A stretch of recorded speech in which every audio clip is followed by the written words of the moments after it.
Hello friends, एक अपठित गद्यांश करते हैं। 21 फरवरी 24 को हुए हिंदी बी के पेपर से लिया गया है। सेट 3 है ये और उसका प्रश्न पत्र कोड है 443। खंड अ है ये। बहुविकल्पी प्रश्न पूछे जाते हैं यानी MCQ पूछे जाते हैं 5 मार्क के। एक एक मार्क के 5 प्रश्न पूछे जाते हैं इसमें। लेकिन MCQ या बहुविकल्पी प्रश्न है तो इससे ये नहीं समझना है कि ये बहुत ही आसान होता है। प्रश्न काफ़ी कंफ्यूजिंग भी होते हैं, कुछ कुछ इजी भी होते हैं। गद्यांश को पढ़ लेते हैं। आज के दौर में जिसे देखो वह दुखी, परेशान, हताश और उदास नज़र आता है। तमाम तरह की चिंताओं ने लोगों को घेर रखा है। कोई अपनी सेहत को लेकर परेशान रहता है तो कोई काम धंधे की मंदी या वेतन में कटौती से दुखी है। किसी को भविष्य की चिंता सता रही है तो कोई अपने मान सम्मान के बारे में सोचकर मायूस महसूस कर रहा है। जाहिर है ऐसे में हर कोई खुशी के पीछे भाग रहा है। कई लोग सोचते हैं कि अमीर उद्योगपति या मोटा वेतन पाने वाले पेशेवर लोग खुश रहते हैं और गरीबी या आर्थिक विपन्नता ही खुशी से वंचित रहने का की एकमात्र वजह है। लेकिन अगर धन से खुशी आती तो दुनिया में कई धनी लोग कुंठा और हताशा में जीवन नहीं जीते। खुशी पैसा नहीं, संतुष्टि का भाव है। यह पैसे से नहीं, हमारे प्रयासों से आती है। और सबसे बड़ी बात यह है कि खुशी के पीछे भागने से खुशी नहीं मिलती। खुशी हमारे बिल्कुल आसपास होती है, जिसे हमें पहचानना और ग्रहण करना होता है। ज़्यादातर लोग खुशी हमेशा बाहर खोजते हैं, जबकि यह उसी परिवार में उपलब्ध होती है जिसका हम अहम हिस्सा होते हैं। मुश्किल यह है कि आजकल परिवार की परिभाषा सिकुड़ गई है। हम सिर्फ पति पत्नी और अपने बच्चों को ही परिवार मानने लगे हैं, जबकि भाई बहन, देवर देवरानी, जेठ जेठानी, सास ससुर, चाचा मामा आदि सभी इसी परिवार के सदस्य होते हैं। जब हम अपने परिवार के सदस्यों की खुशी में सच्चे मन से सम्मिलित होने लगते हैं और उनकी खुशी के लिए सक्रिय रहते हैं तो खुशी स्वयं हमारे पास आती है। जब हम इस मानसिकता से व्यवहार करते हैं तो परिवार के दूसरे सदस्य भी हमारे लिए ऐसा ही करते हैं। फिर खुशी न मिलने का कोई कारण नहीं हो सकता।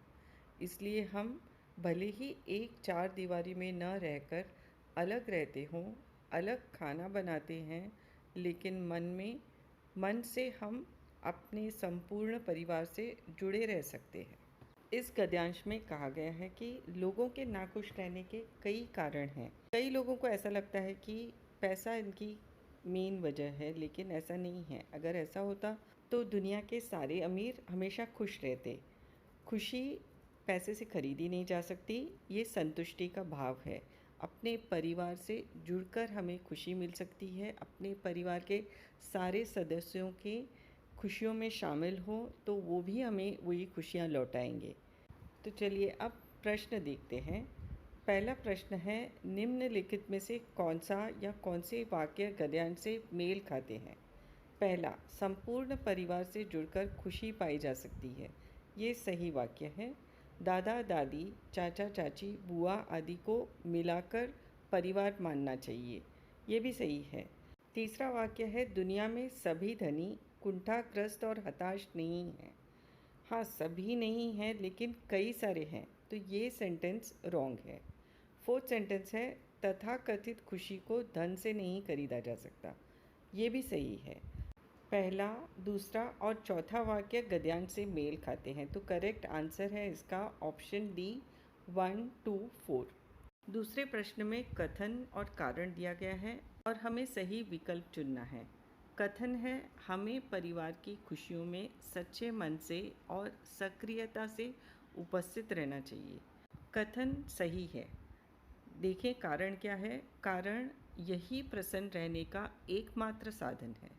ये क्वेश्चन थोड़ा ट्रिकी है, इसलिए सोच के इसका जवाब देना है। ऑप्शन ए और बी को हम पहले से ही कैंसिल कर लेते हैं क्योंकि इनमें कथन को गलत कहा गया है। कथन तो बिल्कुल गलत नहीं है, वो सही है।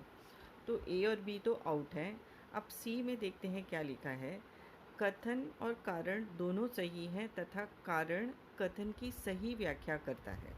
कथन में कहा है कि परिवार की खुशियों में सच्चे मन से और सक्रियता से उपस्थित रहना चाहिए। ऐसा करने से परिवार वाले भी हमारे लिए वैसा ही करेंगे, सच्चे मन से सक्रिय होकर हमारी खुशियों में शामिल होंगे और इसी से हमें प्रसन्नता मिलेगी। कारण उसकी गलत व्याख्या नहीं कर रहा है, इसके लिए हम डी को भी कैंसिल करेंगे और सी को ही चुनेंगे, क्योंकि गद्यांश में प्रसन्न रहने का यही साधन बताया गया है। एक शब्द जो मुझे खटक रहा है वो है एकमात्र, क्योंकि प्रसन्नता तो किसी और चीज़ से भी आ सकती है ना, जैसे अपने दोस्तों से, किसी हॉबी वगैरह से भी। हम गद्यांश में दिए गए प्रसन्न होने के तरीके को चुनेंगे और ऑप्शन सी को चुनेंगे। तीसरा प्रश्न है, प्रत्येक व्यक्ति खुशी के पीछे क्यों भाग रहा है? उसके ऑप्शन हैं ए, आर्थिक विपन्नता के कारण। आर्थिक विपन्नता यानी पैसों की तंगी, वो एक कारण तो है, लेकिन सिर्फ यही कारण नहीं है। बी में देखते हैं, विभिन्न चिंताओं से घिरे रहने के कारण। तो ये है, मतलब अलग अलग चिंताओं के कारण लोग खुशी के पीछे भागते हैं। ऑप्शन बी सही है, फिर भी सी और डी देख लेते हैं। खुशी से स्वस्थ रह पाएंगे ऐसे सोच के कारण। डी में दिया है खुशी से पैसा आएगा ऐसी सोच के कारण। तो सी और डी दोनों ही गलत हैं, ऐसा कुछ गद्यांश में नहीं दिया गया है। तो यहाँ पर करेक्ट आंसर है ऑप्शन बी। खुशी के पीछे भागता है विभिन्न चिंताओं से घिरे रहने के कारण। चौथा प्रश्न है, खुश रहने के लिए आवश्यक है ए, आर्थिक संपन्नता, बी, प्रतिष्ठित होना, सी, उद्योगपति होना, डी, संतोषी होना। तो इस प्रश्न का आंसर सबसे इजी है, ऑप्शन डी, संतोषी होना। पांचवा प्रश्न कर लेते हैं, आजकल लोगों की चिंता के कारण हैं ए, अस्वस्थ होना, वेतन कटौती, व्यावसायिक मंदी। ये तीनों कारण गद्यांश में दिए गए हैं। बी में देख लेते हैं, बी में हताशा, सी का उदासी, डी का निराशा। ये कारण गद्यांश में नहीं दिए गए हैं, तो करेक्ट आंसर है ऑप्शन ए। लोगों की चिंता के कारण हैं अस्वस्थ होना, वेतन कटौती और व्यावसायिक मंदी।